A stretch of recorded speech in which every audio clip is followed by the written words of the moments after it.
if you think about what to do when faced with the lion, you're probably dead. And so it is actually there for a reason. It says, there's a lion, I'm scared, run. Hello, and welcome to this week's episode of the Tiff and Tony Show. Well, hello, everybody. Welcome to the Tiff and Tony Show. Tony, how are you doing? I am doing well, which is a fairly common answer.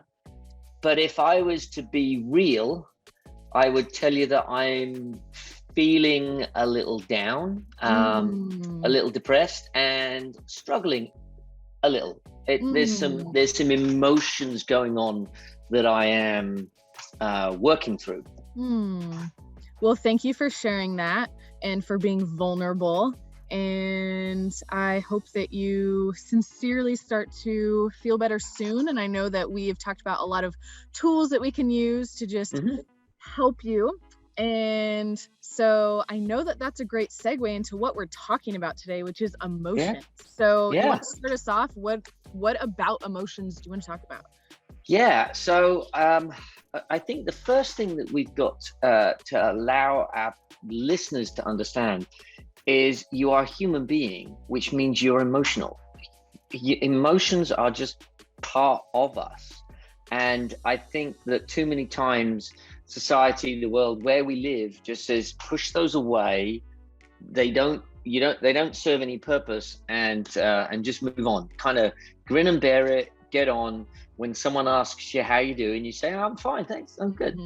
As you know, I've just come back from England, and I've got to be honest, I am missing my son and my family and my friends, and I can feel it, and I've been processing it for a couple of days now, and it's been hard work, and that brought to mind emotions. Let's talk to our listeners about what that is. So do you know what an emotion is and where it comes from? So I don't know if I can answer that in like a technical way of what emotions are and where they come from. I do know that what you described, in a lot of ways our culture does this, and it invalidates our feelings. So it can be really damaging when we pretend like our feelings don't exist for whatever reason. And that's not to say that we need to express all of what we're feeling all the time to everyone. That is not what we're saying at all. What we're saying is that emotions are healthy and they're part of the human experience. And as humans and as individuals, we need to find ways, figure out what works for us to acknowledge what we're feeling, being able to name it, be able to process it in a healthy way, both internally within yourself and have safe people in your life that you know you can process it with, whether it's a spouse, a close friend, a therapist, a mentor, someone like that you know that you can express this to. Also journaling, things like that are very helpful. So we're talking about emotions in a way that really we just want you to know that it's okay and healthy, and healthy ways to be able to express them, and boundaries are included in that. And that's another kind of bigger discussion. It's all kind of wrapped into this. And understanding, like we've said, is humans, we experience emotions, and emotions are there for a reason. They're actually they serve a purpose. If you're feeling afraid, then there's a reason for that fear to exist, right? There's a real reason that our body creates that emotion, because it wants us to take action. It's the fight, flight, or freeze saying that we hear so often. And what happens is there's a book out there that actually shows a model of this, and it's your brain in 3D, right? This is your brain. This is your prefrontal cortex. This is where everything, all of your thinking goes on. And then inside of here, right in the middle, is this little thing called the amygdala. And the amygdala is your emotional center, as it were. That's kind of it's the lookout almost. It is constantly scanning your environment for what is safe, what is scary, what might harm you. And when something comes in, think back to the days when we were roaming the plains. If you saw a lion, the amygdala here would actually not want you to think about what to do. because if you think about what to do when faced with the lion, you're probably dead. And so it is actually there for a reason. It says, there's a lion, I'm scared, run. And it puts all of the blood and all of that good stuff to the appropriate muscles. And that is as true today as it was back then. The amygdala is scanning, and it will look for all of these things that could potentially harm us or upset us. And so what actually happens is we think, right, this part here, we'll think, which signals to the amygdala, oh, I'm thinking personally missing my son right now. That's the thought. And so the amygdala goes boom and drops a bunch of chemicals into the body, which is called an emotion. And then we act and respond accordingly. So that's kind of a very lay person's term explanation of how they're created. And I am no expert. These are things that I've read along the way.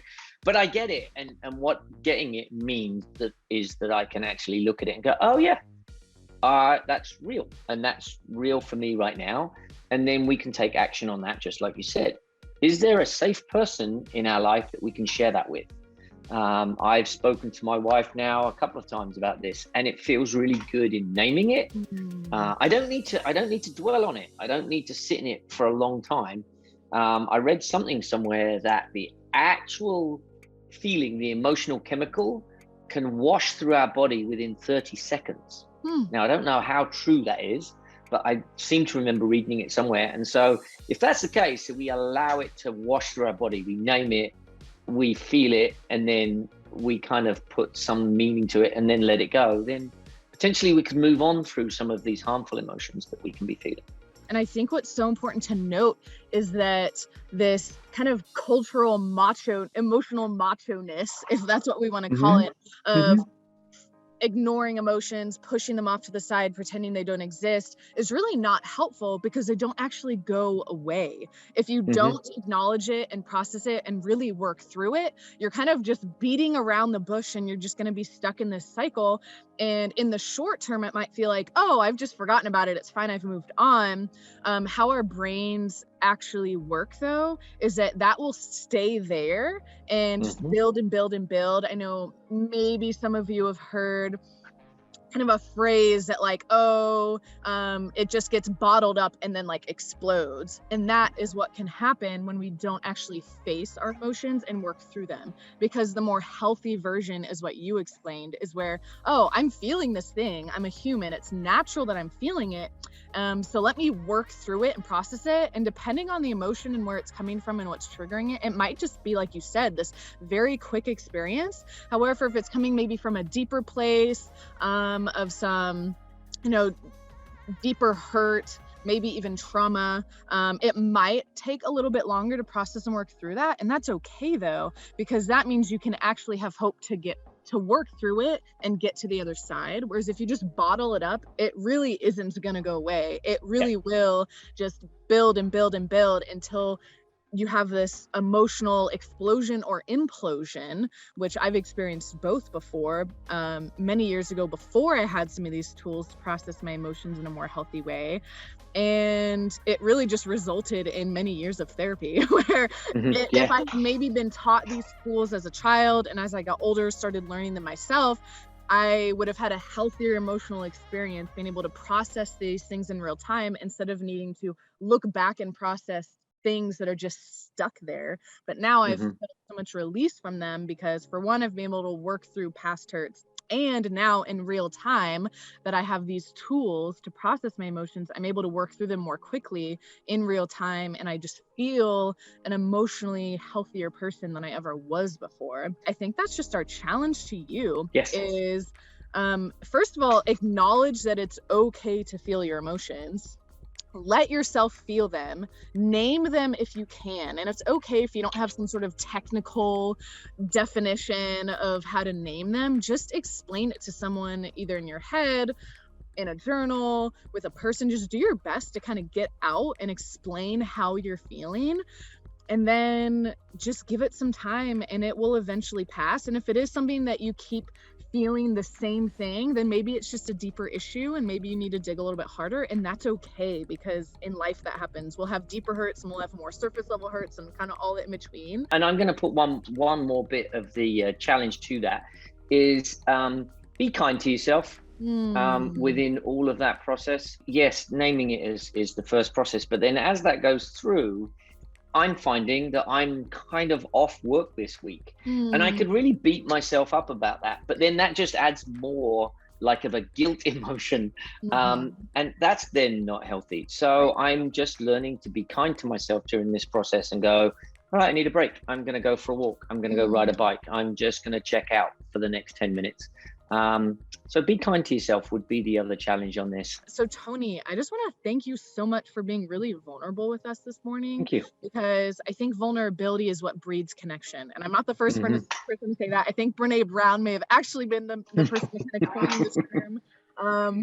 And it's just something that I really hold close to my heart, because it has definitely helped me have deeper and better and more healthy connections with those around me, as well as with myself. If you've got any other tools that you use to work through emotions, we would love to hear from you, because we think that, like you said, vulnerability creates connection. Well, working with kids, we need a lot of connections. Kids are our future, and they shouldn't be struggling to make sense of this confusing world that we live in. So how can we help our kids become strong individuals that can really become the leaders our future so desperately needs? So if you've got any tools that helps kids that you use, whatever it is, let us know. We'd love to hear from you. If you're watching this here on YouTube, if you're watching on one of our other social media platforms, just comment and let us know. And we would love to hear from you and hear your stories. Excellent. Thank you, Tiffany. That was awesome. Yes, I agree. Well, thank you so much, Tony. I hope that you really do a lot of self-care today and be gentle with yourself as you process your emotions. Thank you very much. Bye. See everybody next week. Thank you so much for joining Tony and me in this week's episode of the Tiff and Tony Show. We hope you feel encouraged and motivated to keep growing with us.